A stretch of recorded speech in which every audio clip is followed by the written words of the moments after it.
Mungu hachaguagi watu wanaofaa. Mungu hachagui watu wanaostahili. Huwa anachagua wasiostahili, alafu anawastahilisha mwenyewe. Anachagua wasiofaa, alafu anawaheshimisha mwenyewe. Kwa sababu Mungu wetu anataka kujitwalia utukufu kupitia maisha yetu. Kwa unapoona, na kingine nikukumbushe, Mungu wetu ni mwanasheria. Mungu anapenda awe na mashahidi.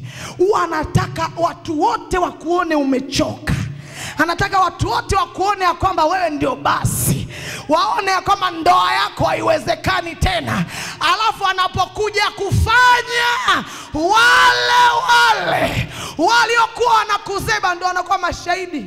Wanasema, hakika bila Mungu huyu mama sijui.